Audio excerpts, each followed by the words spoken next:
Good morning, Mr. All TK. right, wind in our hair, ready to go. Let's go. Just you and I today, Ready buddy. to go. The two of us. Just the Feeling go. two of us. Oh, if only they made a We song. can make it if we try. If we only had a beat.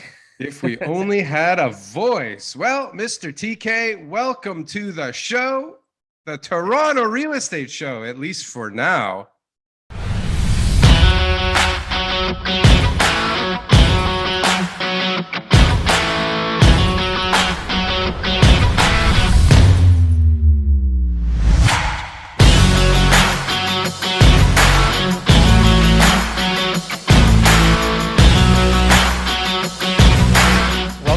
Welcome all the listeners. Yeah, I looked at the title of your invitation for the show. What does I it think we're say? a little off. We're Rinto, record no, it was like Rinto. it was like the first VR podcast of the Toronto Real Estate Show, but we're not there. Yes. We're not there. Another fail. Yes. It's We will okay. get We're working there. on it. We're working on it. We got big things. We got big things going on, don't we, TK? With our More 16 importantly, viewers, we're more ready to importantly, rock and roll. welcome to those 16 viewers and listeners. Welcome to Welcome. all of you who are Okay. listening to the show simultaneously. And you can check us out, obviously, on YouTube. That's where, the main comments are, and definitely come over from podcast channels and like, comment, and subscribe. But if you're listening on YouTube, you can also go and check us out on Spotify, Apple Podcasts, Google Podcasts, anywhere that you find podcasts. I listen to my podcast on Spotify. Let's plug Spotify. Maybe they'll sponsor us. Spotify, sure. I go on Spotify. It's free. It's cool. Joe Rogan's on there, and all the other Spotify's real free? real estate and other related podcasts that I listen to. I pay nothing, Wow. How'd you do and that? it's good because then I can just listen to it. Like where YouTube, you have to keep the app open unless you want to pay $20 a month, which I don't. So I just go into Spotify and it just plays in the background, and I can do all sorts of stuff while I'm listening to my podcast. Well, if we want to increase our listenership to 17, check us out on Spotify. But we're not here to promote us, right, TK? Never. We don't really care. We're not doing a very good job of it. If we are. That's true. That's true. Yeah. But there is some crazy shit going on, not only in Toronto, but the world seems to be just going bananas right now. Did you see the stock market? I know. Holy. Did you see the crypto market? Crypto market. Oh my goodness. Oh my. There was a lot of money lost this week, and I'm not checking out. I'm not looking at any more accounts for at least another like 6 days. We timed the crypto market perfectly. Holy. It's like the minute I went in, it just decided to just take a nosedive, like a continuous nice nosedive. Well, it's a good thing I'm not an expert in crypto. Yeah. Unfortunately, for most listening, I'm not really much of an expert in real estate, but we do know a couple of things here, right, TK? Yeah, my crypto is definitely 100% the money that I'm okay losing. Like, I've always kept that mindset, and any money I've made in it, it's like I don't really even look at it. I never plan on selling it. What am I really going to do with it anyways for now, right? Yeah, but, I mean, everybody, listen, that might be in fact true. And I have used money that there's no money I'm okay losing. How about that? Sure. I don't like losing money at all. I'm pretty good at it, but I don't like it. The stocks are killing things right now. It's a mess. Well, hopefully the real estate market doesn't follow suit, but it seems like it's doing here fantastic. In Toronto, it would take a hell of a influence to crash this thing. First, I want to make an announcement, Darryl. You told me to about 2 weeks ago. You suggested that I get a Twitter account. Okay. And I wanted to make an official announcement that I did sign up for Twitter. Whoa, look at you. You would think I would do it in an ordinary way where I would go and get an account and I would put my name and my face and my business and all that kind of stuff on there. And I would follow people that I'm interested in and then tweet, relevant, important facts, just like everybody else. But I'm not really into Twitter. So I did something else. What did you do? I went undercover. Undercover. All right. And I set up a bunch of fake accounts, and all I did was tweet a bunch of shit on your post. And had you going Who were for the you? last 2 weeks. I'm not going to You say it on, dick. I'll tell you afterwards. But Oh I just my wanted to see God. how you responded to all the like naysayers and nimbiers and all that kind of stuff. Oh And no. it did not disappoint me. and Well, and you actually cleaned it up. After the first few, I was like, oh, this is too good. And then I was like, I could go down some really dark roads here, but I'm like, that's not going to be very like kosher. So oh I ended God. up just cleaning it up a little bit, and you handled it very Can, respectfully. So can you great give me job, a Daryl. hint? Can you give me a hint here? Well, hold on. Let me plug my Twitter account since it's real. Check Sure. me out at the Frankfurt Report. Yeah. I deleted Twitter this morning because it's just not for Oh, me. You're really good at it though, Daryl. You guys should check out Daryl's Twitter feed. He's funny and he's got lots of good info too. And he actually gives you articles to look who into. the hell were you? I got in so many Twitter battles this week. I was in Yeah. a bad mood. My contractor is pissing me off, and I needed somebody to take it out on. Twitter is a wonderful place to get your aggressions out. Yeah. The problem is it's a wonderful place to create new aggressions Absolutely. Yeah. on top of new aggressions. I feel like it's super easy just to be able to just throw out a comment and have no real repercussions. Oh my God, they're faceless people over there. Like you could Yeah. basically say anything. My profile pic, I literally typed in the words funny looking people and I found it on Google Images and I was like, that guy. And that's what I would put my face as. Oh, Mr. Wiener. Is that you? John Weiner. Weiner? Oh, that's Good hilarious. stuff. Good stuff. You did well though. You passed the test, Daryl. Oh my God. Not on all of them. All right. TK. Yeah. Toronto real estate. Yes. This is crazy, Phil. Okay. It's going pretty well. Pretty well. We're For who though? See, this is the thing. So before the show, I'm thinking, I would imagine that most of the people that watch the show regularly, and of course, including you and me, we're very, very happy when the market's going up, up, up, and up, right? This is a little bit of a crazy, unsustainable pace that's been sustained for 30 years. But for the low hanging fruit realtors, there's nothing to do. There's no money to be made. There's no listings. There's no buyers. Like, it's got to be tough. Those are the guys that are like, yeah, this has to stop. We need a more balanced market because, like, I got to make some fucking money already. The buyers, oh, what a disaster. If you're a buyer who is actually trying to live in a house, this is a nightmare. Yeah. This is an absolute nightmare unless you are stocked and like ready to go with a ton of dough. Let's forget about real estate being a place that people need to live, even though that's exactly what it's there for. But let's just pretend it's strictly just a public open market. If the stock market crashes, right? Who celebrates that? If the crypto market crashes, who celebrates that? Right? If the buyers. Well, I mean, at the end of the day, it's not something that people are all excited about because it costs, lost jobs. It affects the economy. It creates recessions. Nobody ever really cheers for the stock market crashing and everybody losing their jobs and unemployment rate skyrocketing, right?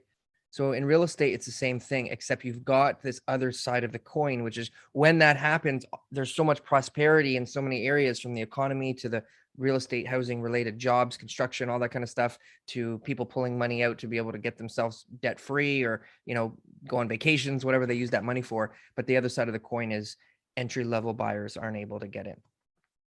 Oh, and I mean, let's think this through logically. Let's say the buyers who are praying to God for a correction. Well, there's a couple of comments here. So first of all, let's say we have a 30% correction. What I'm hearing, and I can't quantify it right now, and it makes sense to me because the market's gone up so much. 30% correction takes us back to last year's prices, right? Which was still a crazy, overvalued, ridiculously high market. But everybody's crying, and this is a good segue, that like the reason prices are going up is because all the investors are buying up all the inventory, right? Well, when the market crashes and the banks have disappeared, right? And And all the buyers are now nervous because they've never bought, like the first time homebuyers, they never bought anything. They don't like buying in a crash. They want a crash, but they're going to be scared shitless and unfinanceable. Who's buying the inventory when it crashes? Who's sitting there going, fuck yeah, I hope this thing crashes. I got like billions of dollars, right? Robert Kiyosaki. Yeah. Right. And guys like him are sitting there going, yes, I'm buying. Like, I'm buying now, I'm buying later. And when this thing crashes, it's on sale. Discounts. Oh, my favorite. Discounts, right? Yeah. So, I mean, it's a double-edged sword, right? There's a point in The Big Short. There's a movie, you know, The Big Short, where they're talking about the 2008 Great Recession. And when the guy finally realizes, when everybody starts getting excited that, you know, he was able to forecast the collapse of the Lehman Brothers and everything else.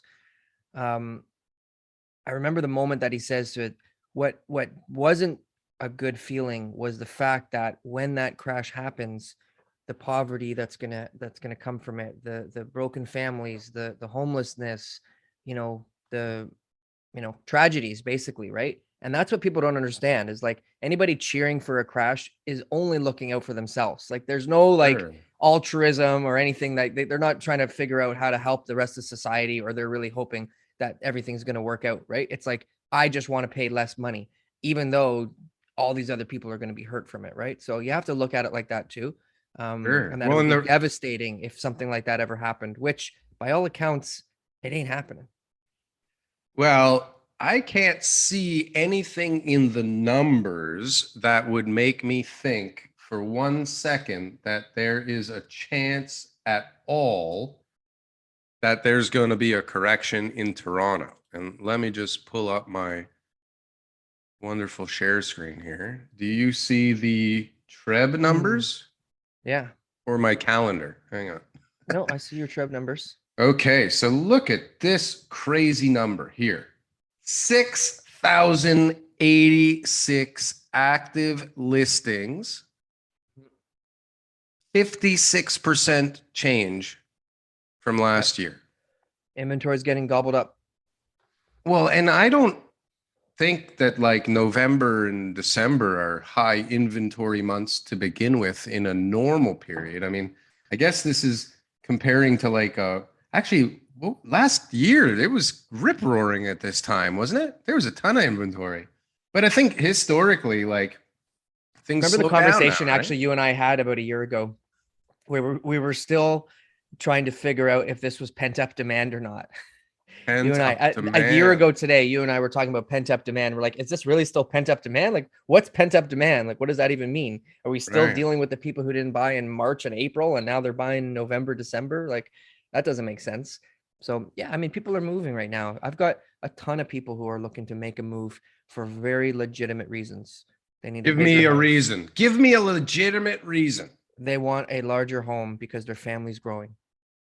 Can they afford a larger home? They can afford a larger home. They can afford hundreds of thousands of dollars more. So there we go. So that's two things that are important. Than what they're already in. Hundreds of thousands of dollars. Wanting a home from 800 to 1.2, or from 1 million to 1.5. Like, it's like literally they can make that jump.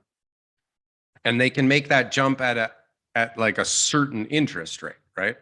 Of course. Yeah. So soon as an interest rate change, all of a sudden the jump becomes maybe a hop or a leap instead of a jump, or a large step. It's a large step. A large step instead of a jump. But like really, half a point makes a difference, right? Absolutely. Yep. Absolutely. 5% of your buying power. And so another topic I think we talked about a year ago, might be a little more, might be a little less, is the Manhattanization of this city. And this is what we're going to see continuously. I don't see a chart anywhere, and maybe I'll create it, but like the comparison of renters to ownership in the city of Toronto is going to constantly go like this, and the gap will get bigger. I think a lot slower than what you might think. Slower if there's no crash, for sure. But the minute there's a crash, it's going to jump like 10% in 1 year. What I like about the Manhattanization of Toronto would be, and this is just reality, you know, this is just it's unfortunate, but it is what it is more condos, higher density in the core, smaller units, affordable options for people to buy. When people say affordable, like, I don't want the houses that are currently on the market right now for $2 million to be sold for less. Okay. Like I said, that's going to be a catastrophe for people who are going to be able to not get into the market. Affordable just means like something that makes sense. Maybe you're going to have to buy a condo in a location that, you know, is not so fantastic, and that there's going to be a large density in that area where, you know, the units are going to be a little bit smaller, but you're getting into the market, you know, because you need that forced savings because you're financially illiterate. You don't know how to save money. You don't know how to put money into, you know, investments that are going to grow and outpace the real estate market. So you go and you put it into this investment vehicle, real estate, and instead of paying rent, you pay your mortgage down. And as time goes, you're growing your equity so that you can build wealth. And when you get married, or you get a better job, or you save some money, or you inherit money from your parents, the baby boomers who did really well in this market, it's not their fault that that happened, then you can go and buy a bigger unit and have, you know, the life that you want. But we don't need to crash for that to happen. People just need to be responsible Patience and and patience. and make the decisions and make the realistic decision. If you can't afford to buy an $800,000 property, well, you know, I'm sorry to say that that's just not in the cards for you today. Doesn't mean it's not going to be there eventually, but you know, I just sold a young 20 something year old girl a $500,000 condo, you know, for her to be able to live in. That's like not that big, you know, because she's making the sacrifice. She's saying, look, this is fine. It's a 480 square foot studio. Sure. And listen, you know who's really kicking themselves right now? Like kicking themselves and banging their face against the wall are the people that like were waiting a little longer to build up more of a deposit instead of just buying that condo they could have afforded like 3-4 years ago, right? Yeah. Had they put whatever they had down into the market, moved into something, and lived there for a few years and made that sacrifice, like, look, how much more would it be now? I mean, imagine a few years ago you moved to Oshawa, right? You're making out like you're moving to Rosedale next from Oshawa. Right? You're Like, making out like a bandit. it's right? crazy. And our Think about the friend returns. TK here just Yeah, so this is happened. credit to Richard Wantora. He's on our team. He's one of my partners, and he's very good at this type of stuff. And he created this graph, you know, systematically. You know, each month he's been recording these numbers. So this is an Oshawa detached home average price versus months of inventory. So the red line is the average price. The blue bars are the months of inventory. And right now, from November 2021, there's like, So crazy. I don't know how many days that is. 7 houses. days. No. 7 days of detached Oshawa homes left in the inventory. Like, there's just nothing for sale. Months of inventory. So Months we of have inventory, less right? than So- half a month. Dude, Ooh. yeah, less than half a month. Oh my God. Yeah, it's half There's of half a nothing. month. That's like 8 days of inventory. Oh Right? my God. So things are getting just gobbled up right now. And this is just Oshawa detached. It But look at actually the is, price difference in 2 years. It doubled. yeah, It so almost doubled. 964 from, like, you can see he's highlighted a few points up. Two year over year changed 72%. Right. Insane. So now I went and bought a place for 558. You know, I put down my 20%, you know, so I dropped like 100 and let's say $10,000. Right now, the average home has gone up 400,000. Right. So my 110,000, I just earned another, whatever my mortgage pay down is, everything like that. I just 4 times my money, you know, where else are you getting that? Crypto, if you're on the right side of it. If you're on the right side, not our side, but Not if our you're on side. the right side, right? So that, you know, like, again, you know, what an amazing investment vehicle. So that guy who said 2 years ago, shit, I gotta move to Oshawa. Oh man, but my realtor told me this is all I can afford because my budget's 520 and I need 4 bedrooms and there's just nothing else out there. And that guy sucked it up for his own, you know, I'm gonna be taking the train every day. I'm gonna be driving on the 407 or whatever he did to be able to make that move, is now saying to himself, wow, what a genius I am, you know, what a great move. I should get my realtor a I should get my real basket estate for license. Christmas, right? I should get my real estate. Yeah. Get my real estate license. That's the first step. That's what we need, more realtors. I'm really good at this. I'm really good. Did, I should get my real estate license. It's did you like all see the my flippers, did you see right my now. tweet about realtors this week? Yeah, you said something. Most realtors suck balls. Did you like Yeah, that yeah, one? yeah, yeah. I think Should I have said liked something. that one. I think I commented negatively on that too. Did John Weiner at least follow me? Something. You know what? No, but I'll do before I deleted my Twitter, but I'll redo Very it, follow you, disappointing. and then delete it. Sorry. I'm new to Okay, this. so TK, in the Yeah. 905, an average detached home now is Yeah. $1.5 million. It's a good deal. It's crazy. It's a good deal. It's Go get crazy. it. Yeah. Now, Go get it. now, like Oshawa, one of the conversations now is like these outskirt towns that across the world have been booming, like Austin, Texas, Oshawa, all Montreal is going banana, like all kinds of, I guess, not major cities, or I guess all kinds of cities that people wouldn't normally want to live in have gone bazonkers, right? So is this actually sustainable? Do you think that this is something that's going to continue? Can the 905 and the 416's average detached prices be this close for this much longer? I want to get away from the stats, but like I guess my last comment will be no. Yeah. And I'm not saying the prices.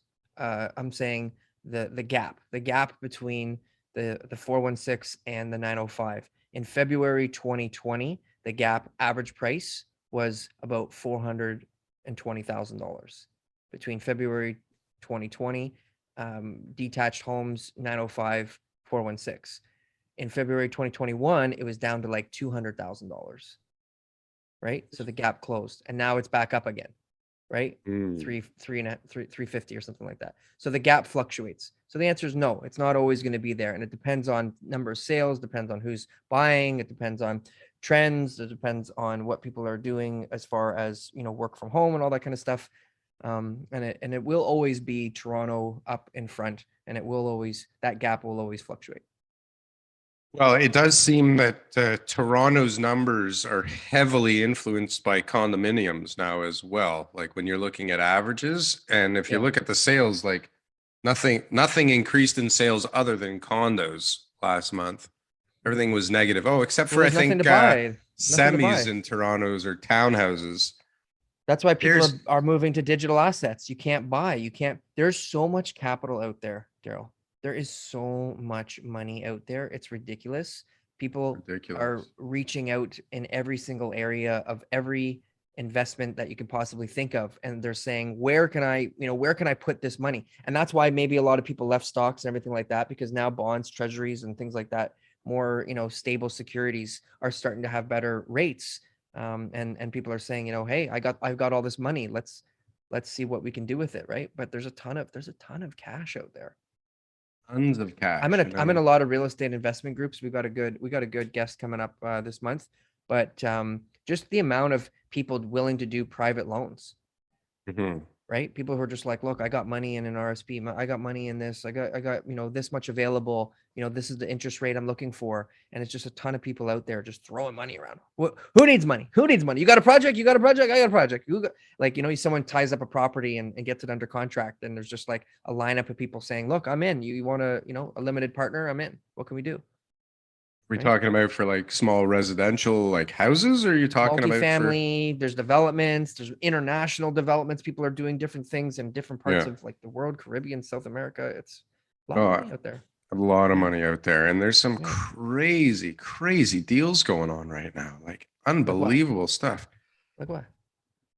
Deals on Just what? big money on like new like office buildings. Like for example, I was at a party this week for Collier's Christmas party, and Mhm. there were some heavy hitters there, man, talking about some crazy deals. I can't get into them because I would be breaking confidence, but like deals that I never ever would have imagined changing hands are changing hands for astronomical valuations that they seem to be able to make sense out of. And I mean, a very easy way to make sense out of a deal is if people will give you money to do it, right?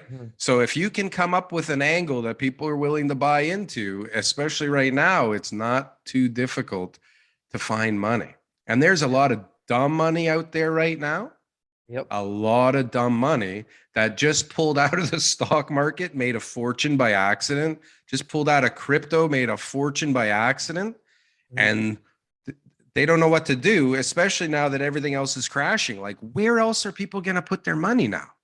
Everything else is crashing. Gold didn't do fuck all for the last 2 years, right? Bonds are down. Like, everything is on its way down. So where will this money flow? It's not going to China, right? I don't think. But listen, China's trying to kick out everybody and trying to kill their own people and taking over businesses, right? Like, nobody's going to invest in China unless they're absolutely insane right now, especially the real estate market. Maybe some, I don't know, BlackRock might see some kind of a crazy investment deal they can take over there. But I don't even know if the government will let anybody come in with money now. Remember that that project I showed you in Markham, that with those big return promises? Yeah. They were funded, like done. Oh, in 8 seconds. 8 seconds. 232% return on investment. Something more than that. It was like double that. It was like double that. Well, why would the developer give half of that deal away? Why wouldn't they just go borrow money at 2% and keep 100% of the deal? They tried. They must know something. Yeah. No, they must know something. There's some fine print there, right? There's some fine print there. It's crazy. But anyway, so Toronto region home sales, top November record, prices reach all-time highs. That's nothing new. What is interesting, though, is that by November, we already obliterated the all-time number of sales in the city, and we still have all of December left, which is normally a super slow month. But I have a feeling that people's strategies for December will be, it's normally pretty slow, so we should be out there like very active, because if you want to get a house, now's the time, and interest rates are going up. And this is what I'm telling people. Imagine if you're a buyer right now and you're going to say, you know what, I'll just take a break for the holidays. I'll take a break. Then it went up 30 grand. What do you mean you're going to take a break? Everybody's going to say they're taking a break. Now's the time. It's an opportunity. And if a seller puts their house up in December, they're motivated. Trust me. They're not testing the market in December just to kind of see what happens. They're putting it on there because they either bought or they're going to, be selling no matter what. There's high motivation there. When I sold that house at Yonge and Finch in January, at the end of January last year, the guy closed it in December for $1 million. Yeah. And he sold it for 1.39 million 60 days later. Okay. Almost $400,000 for a little bit of lipstick, right? That's the type of increases that we can see going into the new year, when all of a sudden the inventory doesn't, because everyone's like, well, inventory is going to rise in the new year. Based on what? I got news for everybody. Do you realize how long it will actually take to ramp up inventory to a level where it may balance the market? Yeah. Forget about switching to a buyer's market. Yeah, it'd have to. This is a buyer's market. It'd have to be drastic, and it would take 6 months.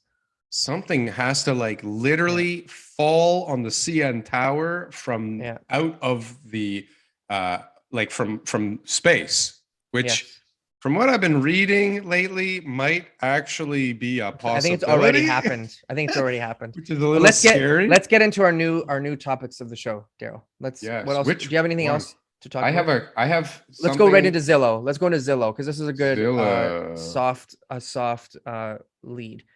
Because soft this is lead. Basically, I got a hard lead after that, but yeah, okay, soft so lead Zillow. This is a soft lead. So this is traditional real estate, right? So this is Zillow in the States. Zillow basically came out and they were, well funded by Silicon Valley. They were a company that took over. They wanted to compete against Realtor.com in the States.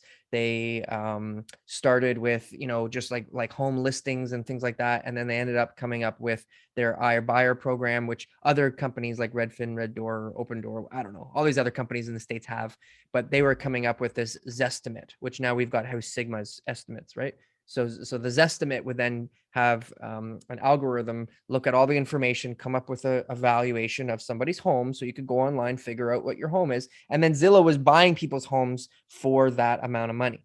The big testing area that they did it was in Phoenix. And because there's a lot of cookie cutter homes, they were actually profiting. And I think that they were actually selling the homes for more money because they would fix them up, sell them, and they profited. Why? Just like every other flipper in the history of real estate has been successful, because the market went up. As soon as the market started to shift a little bit, now they're losing money, just like every other flipper in the history of flips. Losing money. Their stock's down like 76%. They're getting killed. So they laid off 25% of their people. I think they had to list somewhere close to 8,000 homes. They were buying 1 in 100 homes in the United States. No, and they ramped up like 1 in very 100 recently. homes that were sold were being bought by Zillow. And what they were accused of is they were accused of manipulating the market, because what they were relying on making the market. What they were relying on is they were relying on comps. And so in order to be able to sell the 50 homes that they just bought on the west side of town, they would buy another 50 houses on the east side for a higher price. And then now everyone would look at the comps and say, well, they sold on the east side for this much money, we're going to go. And then they would sell all those ones on the west side because of the comps. Then they would go and buy another on the north end and say, we'll buy 50 more for this price. And they kept on going. And eventually that rope ran out. Not a new strategy, by the way. Like, there's nothing but on new this about scale, this. It's on a scale that is unprecedented. Yes, for sure. And so, they're not the only ones doing No, they're not the only right? ones, and they're still doing it. And we've got companies that are like claiming to do it here, like properly.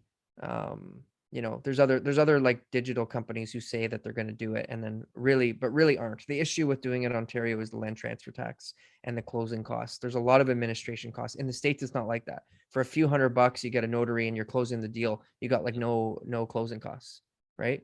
So it's a little bit different. So when you buy it for 300 and you sell it for 320, right? And your agent fees are 16, you made your $4,000 and you're walking away and you're unscathed. Here, your agency fees on top of your closing costs, you need to sell it for like a 30% profit to be able to actually make it work, right? Yeah. So this is an example of too much technology in an antiquated system. The real estate is old school. It is by far one of the most resistant industries to technology. Can't agree with that. You can't agree? No, I don't think it's a case of too much technology. I think whoever created the algorithm screwed up. And one of the assumptions that real estate always goes up must have been baked into this thing, because it doesn't seem like they took into account that there's the possibility that it flattens or goes down. I agree with you. I think we just said the same thing. Too much technology in a system that requires. No, it's just technology that needed to be tweaked a little bit. It's a big lesson. By a human. At the moment, until they make that AI able to self-correct. No problem. I agree with you. Until they have that AI who's able to do that, right? But by a human, that was needed to be able to go in there and say, hey, wait a second, my feelers are out there. Things aren't going the same way that they were 3 weeks ago. We better make sure that we adjust the AI or adjust the algorithm to spit out the numbers based on what we think the market's doing now. Now, what's really interesting is that how can the algorithm even know if it's the one making the market? If it's the one buying the 50 houses and then buying the 50 houses and then what it's comparing to itself, right? It's not comparing to a market now. Yes. It's a real fuck up, but they'll figure it out if they don't go bankrupt first. And if they don't figure it out, somebody else will figure it out. And the reality here is that we can make BlackRock and Zillow and whoever the hell, Brookfield and all these guys, like the evil empires taking over all the housing. But until there is a better asset for them to buy, or until we completely change how the system works, corporation, what, you don't think Amazon is going to Amazon's buying all their commercial real estate now? Eventually, Amazon, with their hordes of cash and their crazy profits, like, what are they going to have to invest in? Once they've invested in all their warehousing and all their robots and eliminated all the people, they're going to start buying real estate like crazy. Yeah. And it's not like Amazon's an extreme example. There will be so many others that find a better algorithm or who raise more money or who come up with a better idea. And it's going to just continue. The reason that real estate, the reason that, you know, hard assets, gold, silver, anything like that has always been attractive is because it's finite. There's only so much land. There's only so much gold. There's only so much silver. That's why Bitcoin was attractive, right? When people said that there's a limited amount of Bitcoin that could be mined, it became what it is today, right? And that's the big fundamental issue that I think people don't understand, right? When they're talking about the market crashing, right? Is that they think like, oh, we're just going to build this, or we're just going to do that, or the population's growing. We're not stopping the population growth. We're not stopping. But I mean, have you seen a map of Canada recently? Have you seen a map of the GTA? Well, have you seen a map of Ontario even? I mean, there's plenty of space. There is no shortage of land. It is finite. Like we're not in the gonna right spot though. Yeah, I mean, if you ask me, if I go outside right now, I don't even think Toronto's in the right spot, to be honest with you. It seems uninhabitable to me, and I have no idea why anyone in my family ever came here years ago. But yes, there are less inhabitable places than here. Because there's other people here, right? And so all the people are in the GTA, and we don't have the ability to expand. We don't have the ability to go south. We don't have the ability to go east or west beyond the green belt. So this is the issue, and this is why people will continue to push the prices up. All right, that was our soft entry. Investors have pumped a record $9.5 billion into prop tech this year. Love it. Prop tech, for those of you that don't know, property technology. Yep. The real estate market is the slowest market on the planet, like by far, to adopt technology. Yep. We have realtors that are like still trying to figure out how to book an appointment using the software that was implemented 2 years ago. I think we've almost got it. I think we've almost got it. It's getting there.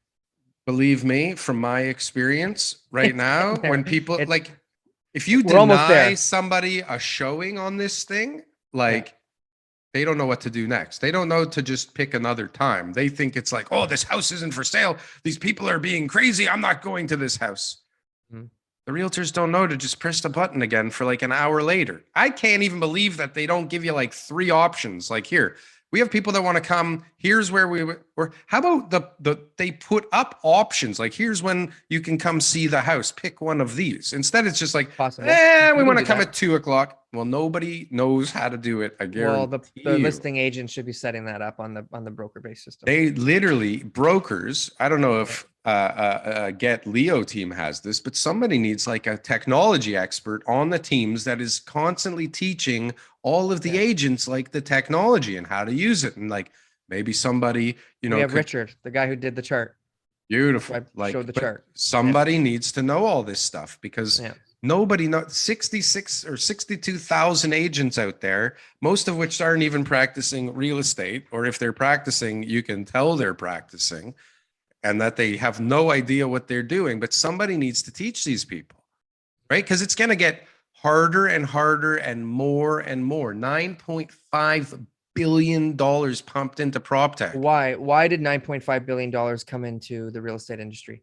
Because look, one tiny little thing, okay? Like booking an appointment will make you a bajillionaire, okay? You figure out a way to automate anything in real estate that people can kind of figure out how to use, and you are a billionaire. So look, when money is flowing and there's opportunities to make even more of it. I'm gonna try to get him on the show, the Costa, the owner of Broker Bay.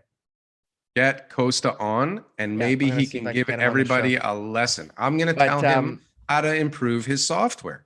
Great. I'll teach him. Why is it that so much money is going into it? Is because there is a huge industry, right? Huge industry. And even just getting that 0.2% of that market is going to make you a billionaire. Like you said, it's just a huge industry. Huge. So 9.5 billion, how much of that is going to be wasted? What's your Like 9.3 billion. Good. Okay. I'm glad you know that. Okay. It's going to be thrown and it's just going to evaporate into thin air. It's just like, this is what happens because the industry is so resilient. No one wants to change. It is mostly because of realtors. It's also because there's a lot of people involved too, right? There's just so many different human beings that need to be retrained in order for something to actually be successful. And it does take a long time. Right? It takes a long time. And what's happening now is confusion because there's a lot of new things coming at people.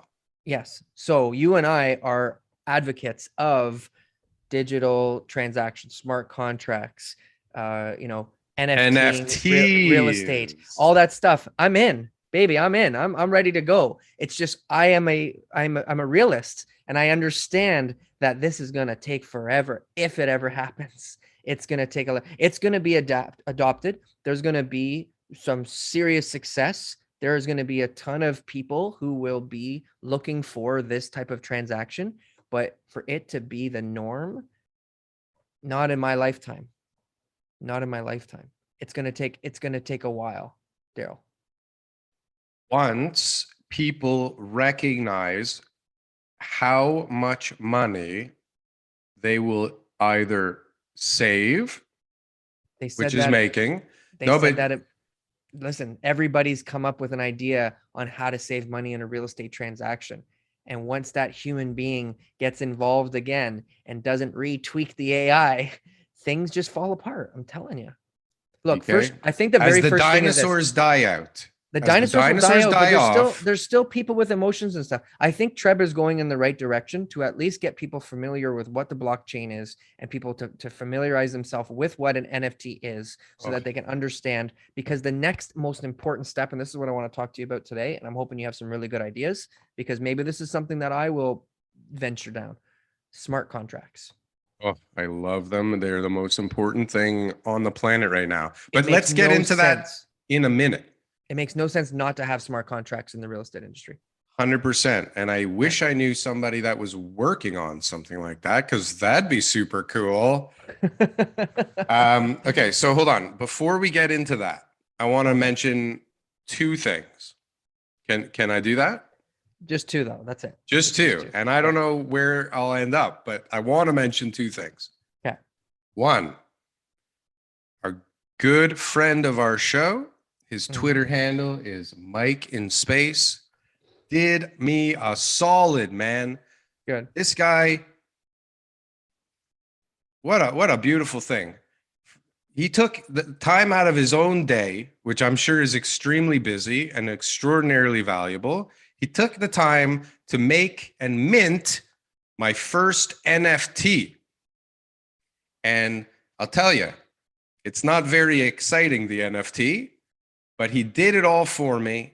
And what we're going to do, TK, is we're going to give it away for free on the show. I love it. I don't know when. Or how. I might be able to figure out how. Okay. But it will be an opportunity for one of our subscribers. So if you're not subscribed, now might be a good time to hit that button, hit that notification bell, press that like button or smash it, and bless the algorithm from the heavens. The almighty algorithm. Please give us some views. Oh my goodness. But if you are a sub of the show, it's a one of one, right? It's a one of one. It is a one of one. It will never be recreated or reproduced. You can put it in your portfolio. You can sell it. You can sell it. Maybe you can make $4. Who knows? Maybe if you sell it at the right time, it will be touted as Darryl Frankfort's first NFT.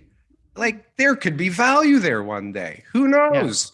Yeah. But 100%. At the very least, King Tut's sarcophagus. You know what I mean? Like, this is some high valued stuff here. You want to hang on to this forever. I don't know if it'll be too exciting opening up my sarcophagus one day. You don't know what you might find in there. Who knows what I've hidden? But we are going to give away this NFT. It has to do with real estate. It is a digital rendering. It is kind of cool and kind of not, depending on your perspective. It's super cool. Yeah. But it will be available to one of our beautiful subscribers soon. Yep. Now, the other thing, and thank you, Mike in space, Thank you, whoever Mike. you are, wherever you are. And guys, go check out this guy's Twitter feed, Mike in space. I think, what's the Twitter handle? How does this work? At Mike in space.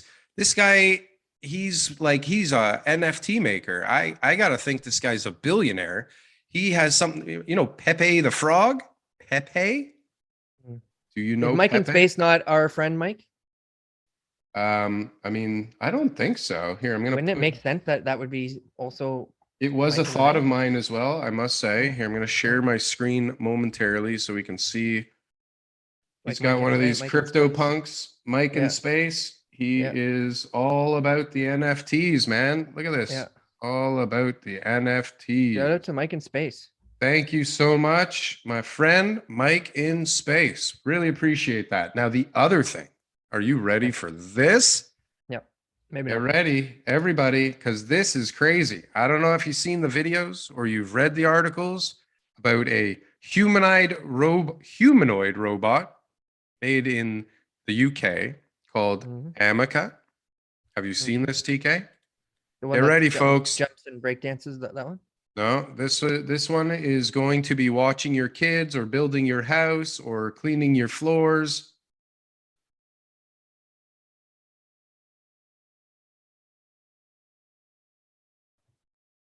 What? It seems a little. Whoa. Watch this. Watch this.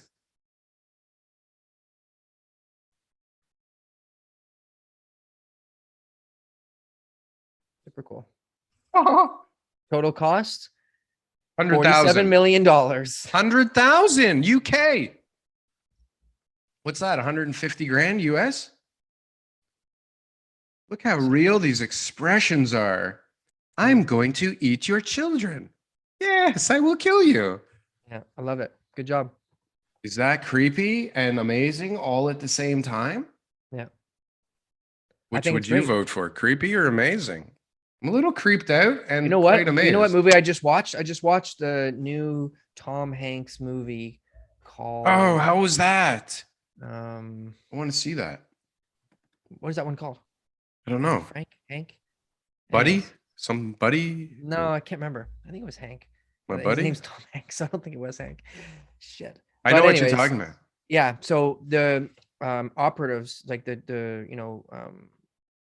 direct operatives or whatever it is, like the programming that the robot has is like not to hurt humans and things like that too, which is gonna be the main thing for any one of these robots to be able to be created, right? Is the very first thing is going to be like, do not hurt humans and do not let humans get hurt.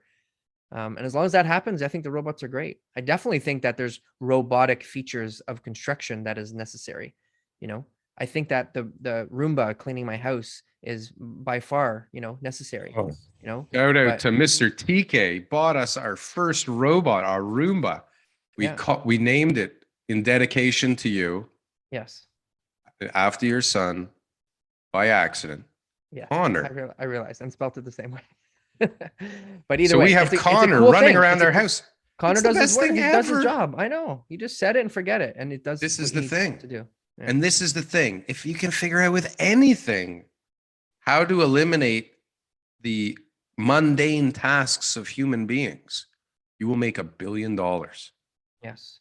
A little vacuum that picks up some of the stuff on the floor is the coolest thing I have ever seen. Yeah. It does just the way it maps out the room. It does a good job. Yeah. Yeah. So, I mean, if you don't think that really soon you will see robots on construction sites and robots in restaurants. And I mean, now they're talking about banning these delivery robots from the sidewalks in Toronto. Did you see that? I've never even seen one of these things on a sidewalk, and they're already getting banned because they're tripping hazards, apparently. Yeah. Blind people walking down the street, which is like definitely in the majority, right? I mean, there's tons of blind people walking down the street. Yeah. They are a tripping hazard for them. And I guess people with disabilities, which again, definitely the majority. They can't seem to navigate around the robots because most of the disabled people are moving at a pretty fast clip down these sidewalks. And, you don't want to have all these tripping hazards in front of them because they're It's moving. everywhere. They're Yeah, moving. people are pretty easily offended these days. It's unfortunate. It is hard. Everyone should follow Darryl on Twitter If so you that want you'll to be be less. offended, Well, then you'll get conditioned so that you won't be as easily offended. I think if they heard you or read what you said on Twitter all day long, right? So I think that would just help them just you kind of have.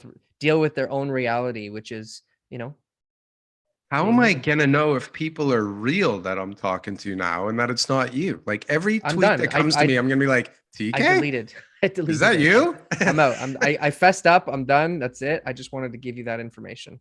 So That is funny shit. Well, yeah. I think this is a great place to end this show, unless you Okay. have something more to add.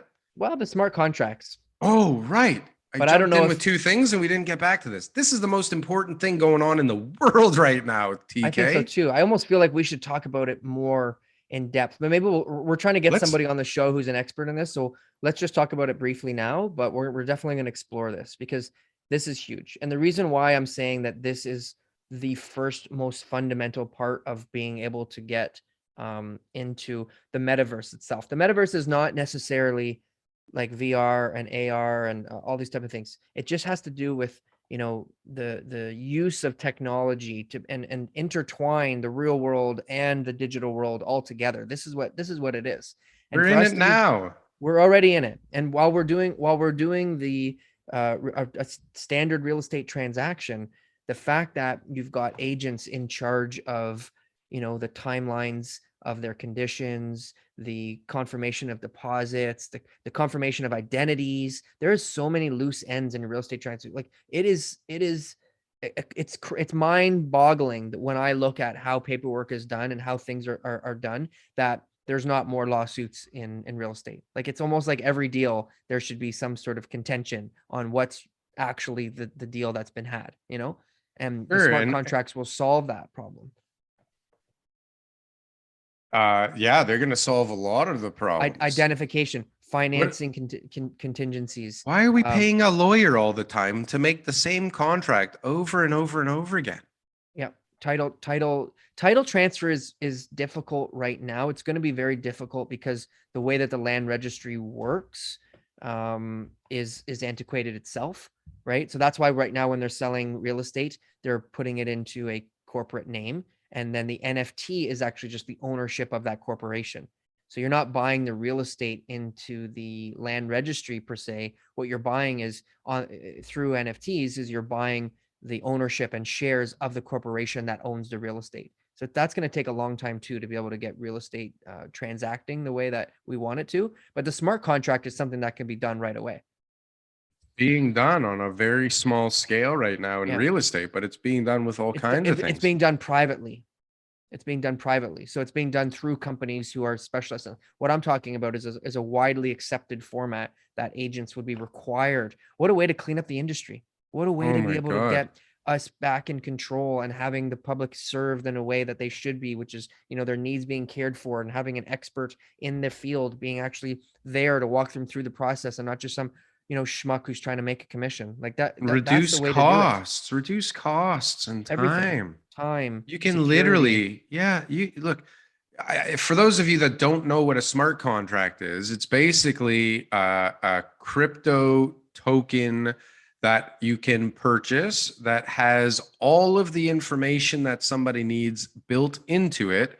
And it can only be finalized if everything baked into it is accomplished. So And you cannot be replicated or can't be like fudged, can't be defrauded. Yeah, changed. It's like yeah. you have to do X, High Y, level of and security. Z Yeah, before this transaction takes place. And if everything is met, it transacts automatically.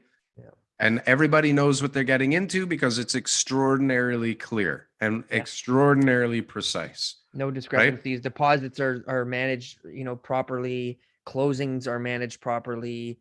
Terms are managed properly. There's It's a so big many job. different things that are going to benefit buyers and sellers, protect buyers and sellers, It's protect a them. That's what it's about. Honestly, the truth is, by the time a lawyer gets your contract, and they know this, first of all, lawyers are making peanuts. Lawyers used to get paid percentage basis, and then they all started undercutting each other until now it was a race to the bottom. A lawyer might make $100 off of your sale. That's why they need to do thousands a year in their firm in order to actually have a business. So when that lawyer looks at your contract for $100, how much work do you think they're really doing? What level of review do you really think that a real estate lawyer is doing? I'm not shitting on lawyers. It's No, just and they the way it have is. and they have the errors and omissions insurance. And their law clerk is doing most of it anyways, right? But the bottom line is you cannot expect that your lawyer is going to bail you out. So who's in charge of your contract? The realtor. The guy who might have sold 1 or 2 houses in the last 2 years. The guy who might have just got his license. The guy who sells houses in Barrie and now is helping you in London, Ontario. Right. And listen, TK, you're the best agent I know. But how many times has the girl or the guy in your office said, "Hey, you gotta you missed a signature here. Somebody missed a signature here." Human error. Human error. Or this didn't get dated over here, right? 100%. And this is one of the things that it will hopefully eliminate. Now, the real, it's a lot easier in a lot of other industries because, as you know, and I know, and most of our listeners know, there are a lot of different ways to slice up real estate and to make a deal, and it's one of the most creative industries, especially when you're near the top of the industry. You can come up with some pretty interesting ways of putting deals together, and those come out of the process. Those come out of the back and forth and things that arise in a deal, and right? Different things, yeah. So, I mean, it will probably be much easier and heavilier, if that's a word, adopted in the residential space and condos and new construction. Start with new construction. It will be, yeah. Start with that's easy. It's check these boxes. There's no negotiating. It's buy now. Let's go. Done. There you go. Problem solved. We know what we're dealing with. Everything's above board. I wish I knew somebody working on something cool like that. That would be so good. And everything would also be more regulated, right? Again, you got your realtor who's writing clauses about what they think should be or shouldn't be in a contract. Someone who may or may not even have a formal education. Upon the I don't know what to put here. Let's just write. If it's Wednesday, then we got a deal. If it's not a Wednesday, then we don't got a deal. How do we write that together? And I'm not shitting on realtors either. I'm just giving you the reality of it. Myself included. We're coming up with things based on the circumstances that may or may not be putting the client in more hot water than they should. And maybe we all get lucky 99% of the time, but there's definitely cases where it doesn't go that well. And smart contracts will eliminate all of it. All of the issues. There will be no more this person said this or that person said that. There will be this. My interpretation is this. Blockchain has it registered. There's thousands of other verifications. This has not been unedited. This is the term of the contract. And those funds that you've already got placed through some sort of electronic means, because most likely it'll be a fiat currency for the meantime. In the meantime, those funds are already allocated. See you later. I'm so proud of you. I feel like I'm watching my son growing up in front of my eyes. Look at you talking about everything properly and actually describing it all very well. Look at you. I'm in it. TK Butler, the crypto king. Meta mayor. Maybe not. The meta mayor. Meta mayor. The mayor of the metaverse. If anyone's got a Quest 2 Oculus and they want to join Darryl and I in some adventures, hit us up in the comments and we'll set it up. Yeah, we have a lot of fun in VR these days. But yeah, that would be really cool. Yep. Ooh, that's an interesting idea. Yeah, if anybody's still listening, hit us up. Check us out. Right, yeah, Darryl, thanks very much. That was a great Sunday. Sunday show again. Just the two of us. We've got Tom Story next week. Oh, nice. Tom Story. And we've got some other guests lined up, which is great for the rest of December. And now we're booking into January. And just waiting on Urban Zen Girl to decide what day we're going to have one of our initial listeners and subscribers. One of our favorite people in the comments has agreed to come on the show. And I'll tell you, she knows real estate, man. She does. You should check out her Twitter account. She goes under Queen.